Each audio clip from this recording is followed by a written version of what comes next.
la sesión que nos corresponde ahora, o el grupo de sesiones que nos corresponden, son las que están enfocadas a lo que es el I+C. ¿Qué es el I+C? Es la identificación de peligros, evaluación de riesgos y el establecimiento de controles.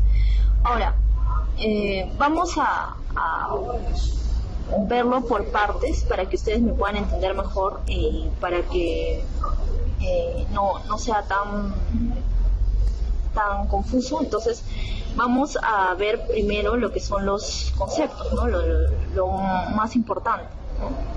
Ahora, con respecto a lo que es un I+C, ¿no? Que el I+C es importante y de seguro ustedes lo saben porque han visto que hay muchas empresas que piden profesionales con conocimientos en esto, ¿no? En la identificación de peligros, ¿no?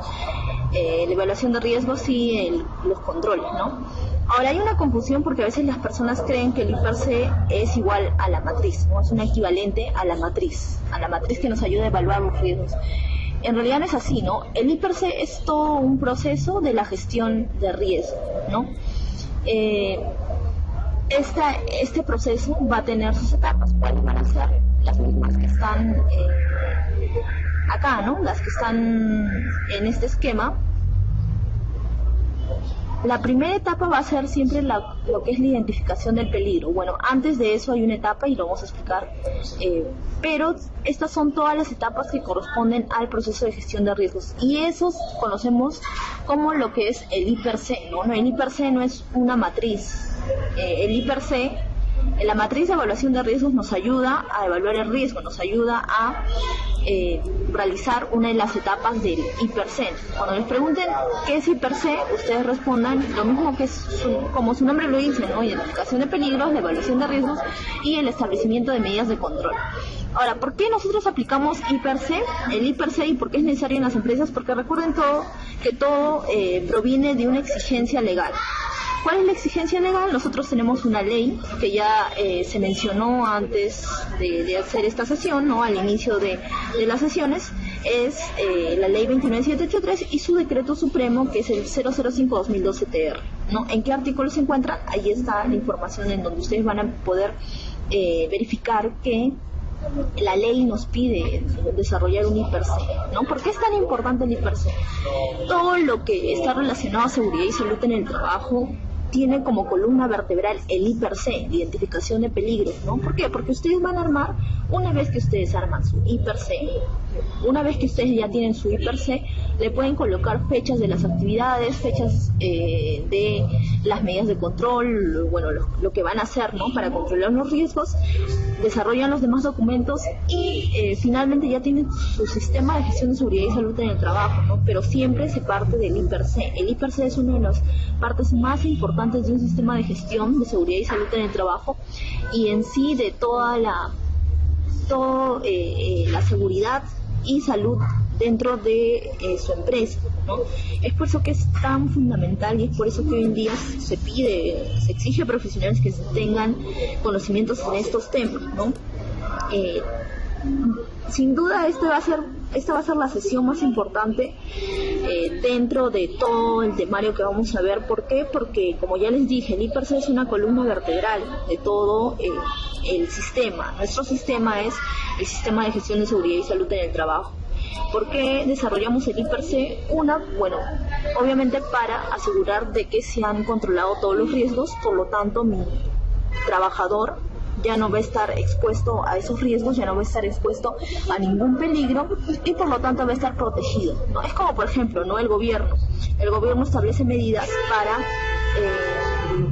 para disminuir lo que es de repente la inseguridad, ¿no? Establece medidas de seguridad que están relacionadas con la seguridad ciudadana, ¿no? Eso ya no es seguridad en el trabajo, sino seguridad ciudadana, ¿no? Entonces, de la misma forma, nosotros vamos a desarrollar medidas y eso nos van a permitir, esas medidas nos van a permitir disminuir la exposición de nuestros trabajadores, por lo tanto disminuir los accidentes, disminuir los incidentes, disminuir las enfermedades ocupacionales. Entonces todo eso parte de el I+C. Prácticamente toda la disciplina se resume en eso, ¿no? Y bueno, también en las normativas que nos ayudan a aplicar todo esto estos conceptos, ¿no? Estos conceptos asociados tanto a seguridad como a salud, porque recuerden que si no hubiese normativa, muchas empresas estoy segura que no aplicarían estos conceptos dentro de su organización, ¿no? Porque lamentablemente todo parte de la obligación, ¿no? ¿Por qué lo hacemos? Porque nos obligan a hacerlo a veces, ¿no? No hay una conciencia y no hay una cultura de prevención de riesgos. Ahora, vamos a ir por partes. Primero vamos a ver los conceptos. ¿Por qué son necesarios los conceptos? Los conceptos son necesarios para poder aprender más de un tema, para poder entender un tema. No sé si alguna vez ustedes han estado leyendo un libro, ¿no? Y bueno, han encontrado conceptos un poco ambiguos, ¿no? Conceptos difíciles, conceptos que no entienden. Entonces ustedes han recurrido a un diccionario para saber de qué se trata, ¿no? Porque si no, no pueden continuar la lectura, porque si continúan la lectura no van a entender una parte, un párrafo de todo lo que están leyendo, ¿no? De la misma forma, como el proceso que ustedes hacen para entender esa lectura, ese libro, ¿no? Igual nosotros necesitamos, para comprender ese tema, necesitamos conocer los conceptos básicos, ¿no? Los conceptos que van a ver durante todo el proceso de un IPRC, ¿no? Los más importantes y los que les van a servir. ¿Por qué? Porque de repente alguien, su supervisor o la persona que es superior a ustedes, ¿no? Su jefe de repente les pide realizar un IPRC, ¿no? Les pide identificar un peligro, ¿no? Entonces, ¿ustedes cómo van a saber identificar un peligro si ustedes no saben qué es un peligro, ¿no? Entonces, va a ser fundamental entender cada concepto relacionado a lo que es IPRC. Y por eso vamos a ver primero los conceptos, luego vamos a ir viendo cómo es que se dan los otros procesos, ¿no? Cada proceso, desde la identificación de peligros hasta lo que es el establecimiento de medidas de control. Ahora, ¿qué es un peligro? Bueno, nosotros siempre estamos expuestos a distintos peligros, ¿no? Por ejemplo, cuando nosotros de repente estamos por una calle, ¿no?, oscura, y de repente vemos que alguien detrás de nosotros está corriendo, ¿no? Y esta persona que está corriendo en nuestra misma dirección parece tener algo brillante, ¿no? Como si fuese un objeto punzocortante, ¿no? Inmediatamente nosotros vamos a acelerar nuestro paso porque vamos a considerar a esa persona un peligro, ¿no? Nosotros estamos expuestos a innumerables peligros, ¿no? Pero en el caso de IPRC, estos peligros van a estar relacionados a lo que es la actividad laboral, ¿no? Al trabajo, ¿no? Cuando tú estás trabajando, ¿a qué peligros estás expuesto, ¿no? Por ejemplo, una persona que está trabajando a 30 metros por encima del suelo, ¿no? 30 metros sobre el nivel del suelo. Entonces, esta persona va a estar expuesta a un peligro, ¿no? Algunos dicen que el peligro puede ser la caída, ¿no? Pero en realidad el peligro no es la caída, eso sería el riesgo. El peligro viene a ser la altura, ¿no? Ahora, por eso vamos a entender lo que es primero peligro, luego lo que es riesgo, rápidamente, para que ustedes me puedan entender las siguientes sesiones de cómo es que vamos a realizar los ejercicios. Y bueno, como concepto aquí está, ¿no? Lo pueden bueno, anotar, o en las diapositivas que ustedes van a adquirir ya están los conceptos, ya está todo esto, ¿no? Entonces no es necesario. Pero recuerden bien esto: el peligro va a ser toda fuente, situación o acto humano con la capacidad potencial de causar daño a la persona o entorno, o a su entorno, ¿no? Ese es un concepto, es uno de los conceptos que más me gusta, porque engloba todo lo que va a definir a un peligro y nos ayuda a identificar más fácilmente, ¿no? Porque si de repente ustedes ya han elaborado un IPRC, de seguro han tenido el problema de identificar un peligro. ¿Por qué? Porque han tenido alguna confusión entre lo que es peligro y lo que es riesgo. Siempre sucede, ¿no? Igual sucede con lo que es riesgo y consecuencia, ¿no? Algunos confunden la consecuencia con el riesgo. Entonces, para no tener esa confusión y para que nuestro IPRC no nos salga mal, entonces lo que hacemos nosotros es conocer bien los conceptos. Y bueno, el concepto que estoy describiendo acá es bastante completo, ¿no? Porque nos explica que el peligro va a ser no solo algo que nos cause daño, sino lo está clasificando como fuente, situación o acto, ¿no? Ahora, acá hay ejemplos, ¿no? La fuente, que va a ser, por ejemplo, la parte accesorio o accesorio de una herramienta que va a generar un accidente, ¿no? Ahora acá quiero modificar esto porque también va a ser lo que es energía, ¿no? Energía, como por ejemplo el ruido, ¿no? Por ejemplo las radiaciones, la exposición a radiación, por ejemplo la radiación solar, ¿no? Entonces esto va a ser una fuente. Situación son actividades o circunstancias y el acto son actos inseguros, ¿no? De los trabajadores. Los trabajadores también cometen algunos errores que van a hacer, ¿no? que un accidente suceda, ¿no? Ejemplos de peligro, por ejemplo, una caldera que vendría a ser una fuente, otra fuente más, un ruido, ¿no? Las vibraciones, ¿no? También que van a ser ondas, ¿no? ¿Qué más? Otro ejemplo de lo que es situación, ¿no? Las situaciones, por ejemplo, pisos resbaladizos, ¿no? Un piso resbaladizo también es un peligro, ¿no? ¿Qué más? Otra situación, los semáforos en mal estado, ¿no? Es un peligro. El trabajo en altura, ¿no? Es una situación, es un peligro, ¿no? ¿Qué más? En lo que corresponde a actos, por ejemplo, bajar las escaleras corriendo, es un acto inseguro. Fumar en ambientes combustibles también es un acto inseguro, ¿no? Entonces todo eso se va a considerar como un peligro y está clasificado, ¿no? Cuando ustedes quieran identificarlo, piensen en estos tres tipos de peligros, ¿no? Fuentes, situaciones o actos, ¿no? Bueno, si lo vimos. Ahora, ¿qué es un riesgo? Un riesgo, esta es la definición clásica, ¿no? Un riesgo viene a ser la probabilidad de ocurrencia de un evento con daños durante la exposición incontrolada al peligro, ¿no? Va a constituir como un indicador de la gravedad de un peligro. ¿Qué significa? Mientras más riesgoso sea un peligro, va a tener mayor importancia, porque obviamente vamos a tener que intensificar nuestras medidas de control en ese riesgo. Ahora, el riesgo se va a evaluar no solo de una forma, ¿no? Algunos tienen la confusión, ¿no? Y creen que todos los riesgos se evalúan con la matriz, ¿no? ¿Se pueden evaluar con la matriz? Sí, pero es necesario hacer el siguiente hincapié, ¿no? En esto. En caso de que, por ejemplo, ¿no? Los riesgos correspondan o se deriven de accidentes o incidentes, el riesgo se va a calcular como la multiplicación de la probabilidad por la severidad, ¿no? Por ejemplo, ¿no? El riesgo de que yo me caiga del tercer piso, ¿no? Eso se evalúa con algunas variables. ¿Cuáles son? La probabilidad y la severidad, ¿no? Que es la consecuencia, el daño. Entonces, esas variables se utilizan para evaluar este riesgo, el riesgo al que yo voy a estar expuesto, pero que van a provenir de lo que son los accidentes e incidentes que vamos a ver de qué se trata en la otra sesión, ¿no? En el caso de higiene ocupacional, por ejemplo, de los riesgos de higiene ocupacional, son, por ejemplo, los riesgos factores físicos o los riesgos también por factores químicos, ¿no? O también aquellos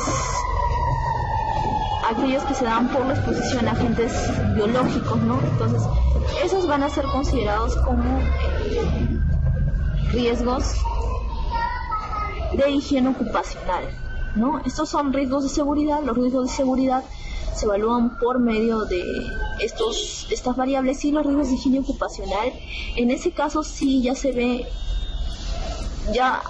puede evaluar la severidad o la intensidad o la magnitud de este riesgo con equipos, ¿no? Por ejemplo, si yo estoy expuesto a un nivel N de ruido, yo voy a poder verificar si yo estoy expuesto a una magnitud grande o, bueno, una magnitud considerable o mínima de ruido, ¿no? Entonces, esa evaluación o ese tratamiento es muy diferente, ¿no? Porque yo acá ya tengo normativas, ya tengo equipos que me pueden medir, ¿no? En el caso de, por ejemplo, ¿cuál es la probabilidad o cuál es el riesgo de caerme desde un tercer piso?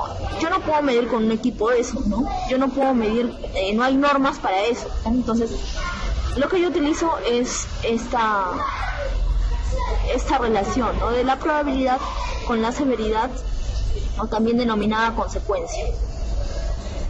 Bueno, este es un ejemplo, ¿no?, de las matrices, pero esto lo puse, no se ve bien, pero lo puse en realidad para que ustedes vieran, ¿no?, de que a veces se pone así, ¿no?, riesgos de seguridad y riesgos de salud ocupacional. O sea, hacen la diferencia, ¿no? En los riesgos de salud ocupacional están aquellos que se derivan de la exposición a agentes físicos, químicos, biológicos, ¿no? Un ejemplo, por ejemplo, cuando estás expuesto a ruido, cuando estás expuesto a radiación solar, cuando estás expuesto a radiaciones no ionizantes, estás expuesto de repente a hongos, a virus, etcétera, ¿no? Ahora, ¿hay equipos para medir esto? Sí, pero ¿por qué se pone en la matriz a veces? En realidad, yo siempre digo que cuando ya se tiene equipos de monitoreo, se debería de evaluar la magnitud del riesgo con equipos de monitoreo, ¿no?, con un sonómetro, con un dosímetro, ¿no?, con un luxómetro, pero acá lo ponen en una matriz porque para tener una percepción, ¿no?, de lo que, o una idea inicial de cuán riesgoso es un peligro, ¿no?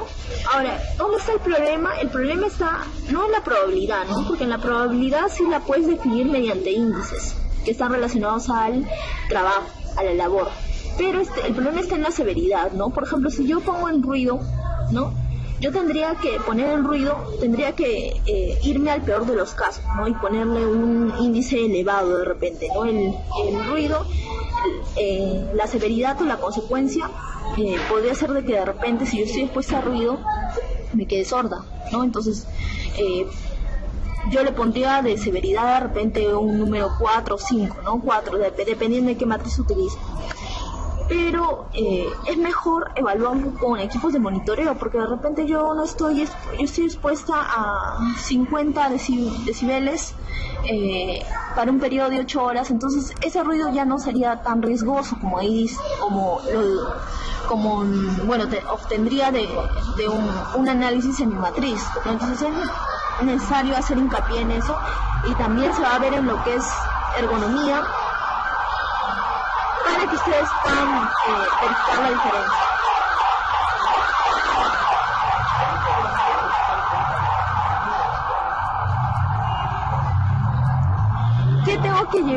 ¿Qué pregunta tengo que hacerme para poder identificar un peligro y para poder identificar un riesgo? Cuando ustedes necesiten identificar un peligro, pregúntense lo siguiente: ¿qué objeto, bueno, acá es lo mismo cosa, objeto, qué objeto, fuente, situación o acto me puede hacer daño, ¿no? Por ejemplo, esta foto, ¿no?, ¿qué objetos me pueden hacer daños? Esta madera, ¿no? Acá los clavos, que no deberían de estar así, no se debería de cargar así.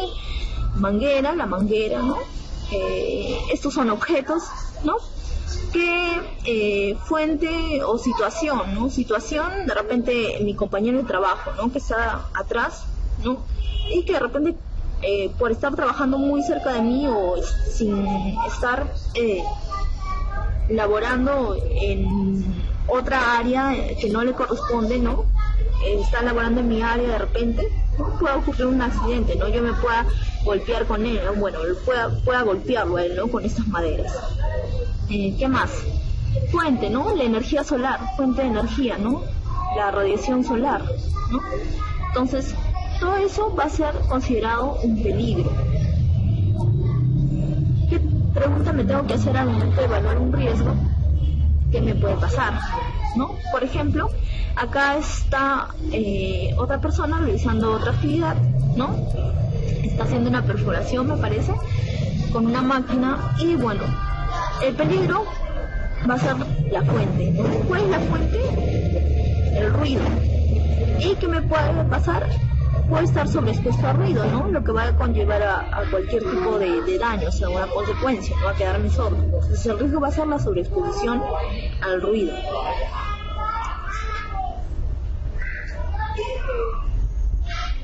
Esto es lo mismo.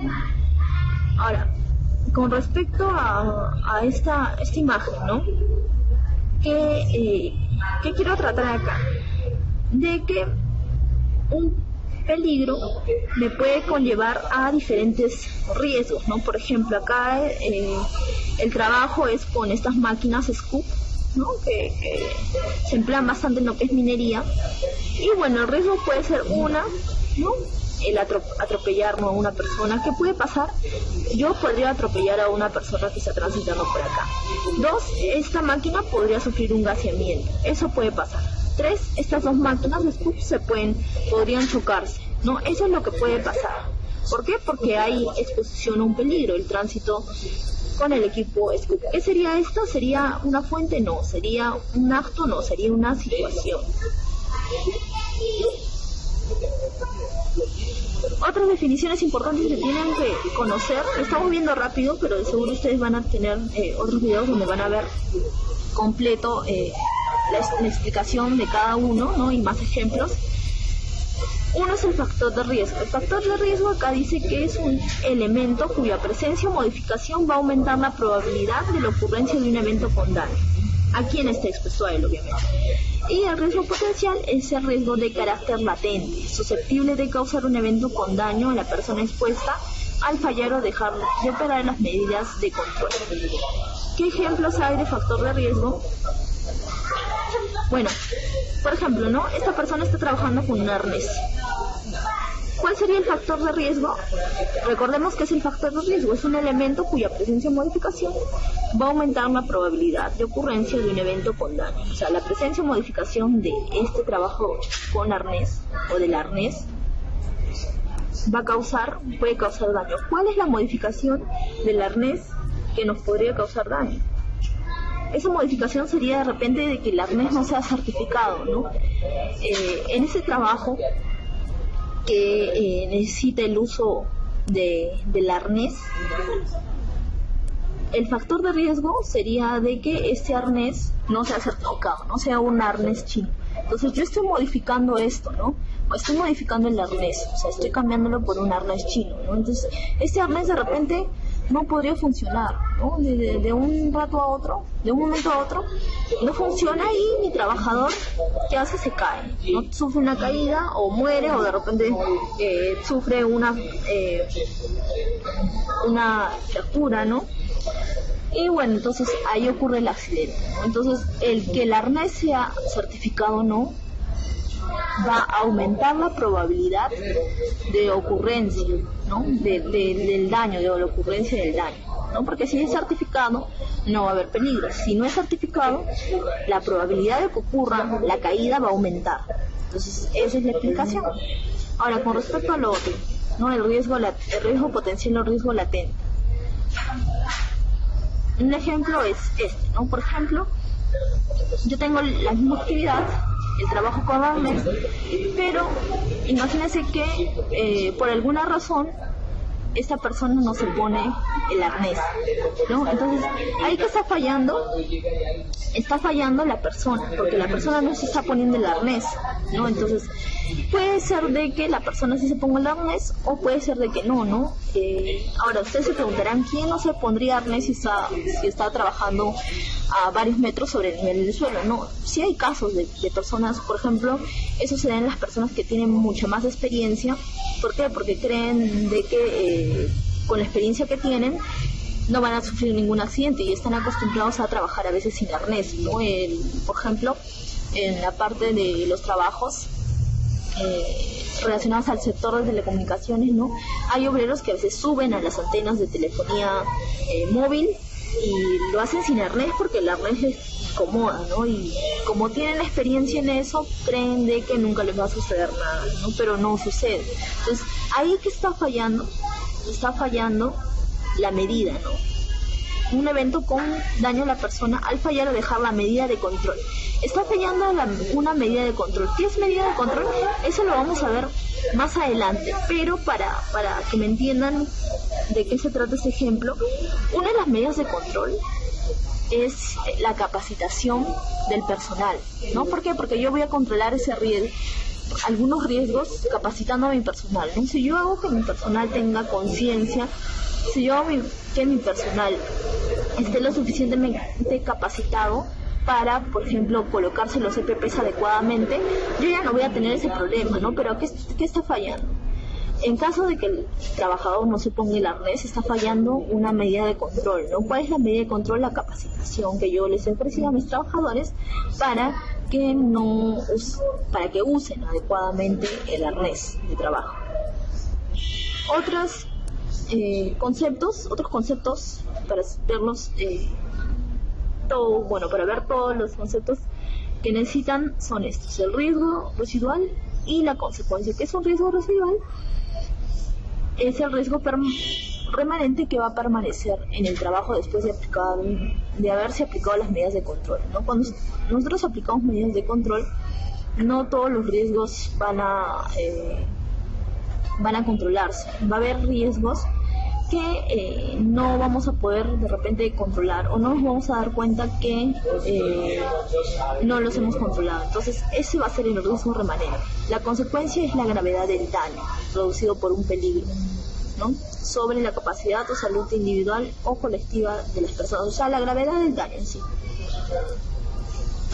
Ese es un cuadro para que vean cuál es la diferencia entre riesgo y consecuencia, porque a veces la consecuencia el riesgo se toma como consecuencia y no es así, ¿no? Por ejemplo, en el caso del peligro, ¿no? El peligro puede ser fuente, acto, situación. En este caso es una fuente, porque es un ruido, ¿no? El riesgo va a ser la sobreexposición al ruido. ¿Qué me puede pasar por estar sobreexpuesto al ruido, ¿no? ¿Cuál es la gravedad del daño? ¿Cuál es la gravedad de sobreexponerme al ruido?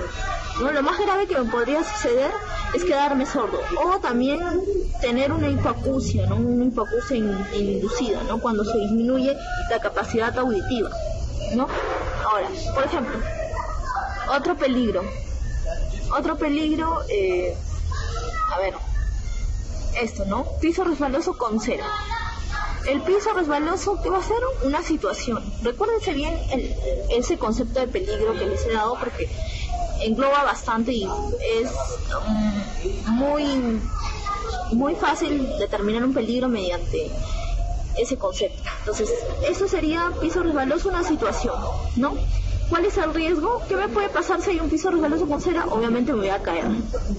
A esas caídas se les denomina caída del mismo nivel, porque como su nombre lo dice, no me voy a caer de un piso a otro, no de un nivel a otro, sino me voy a caer en el mismo nivel.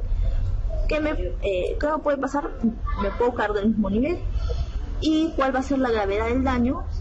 Puedo tener una fractura, ¿no? Una contusión, pero de repente la gravedad del daño no va a ser así, de esta forma, ¿no? No va a ser tal que tenga una fractura, sino de repente solo voy a tener un moretón, ¿no? O hay personas a las que no les sucede nada, ¿no? Son personas que tienen suerte y no les sucede absolutamente nada, ¿no? ¿Qué más? Otras definiciones que van a ver y que son importantes, estas las van a ver al final, es la prevención y la protección. La prevención va a ser un conjunto de técnicas que van a actuar sobre los peligros para evitar, reducir o controlar la exposición del riesgo. Y la protección va a ser lo mismo, técnicas de actuación, pero estas medidas van a actuar sobre la consecuencia, no van a actuar sobre el peligro, ¿no? ¿Cuál es la diferencia? Estas van a actuar desde la raíz, por así decirlo, ¿no? Desde la raíz del problema. Y en cambio estas solo van a minimizar de repente el daño, ¿no? O sea, un ejemplo, los equipos de protección personal, ¿no? Los equipos de protección dentro de las medidas de control son una medida no de prevención, ¿no? Algunos malinterpretan ese término y creen de que si yo a mi trabajador le doy EPPs, todos los EPPs, mi trabajador ya no va a tener accidentes. No, mi trabajador puede tener accidentes, y muchos. Yo lo único que estoy haciendo es minimizando la gravedad del daño, es lo único. Yo estoy actuando sobre la consecuencia. ¿Cuál es la consecuencia? La gravedad del daño. ¿Cuál es la gravedad del daño? De que de repente tenga contusiones, tenga fracturas, ¿no? Entonces yo voy a estar minimizando, con esas medidas voy a estar minimizando ese daño. ¿Estoy previniendo de que mi trabajador no se caiga? No, yo solo lo estoy protegiendo de la gravedad, de que la consecuencia no sea tan grave, ¿no? Entonces, bueno, esto tendríamos que ver con respecto a lo que son conceptos, ¿no? Más adelante vamos a ver cómo es que se da el proceso de hiper-C, ¿no? Pero tengan bien en claro cuáles son los conceptos.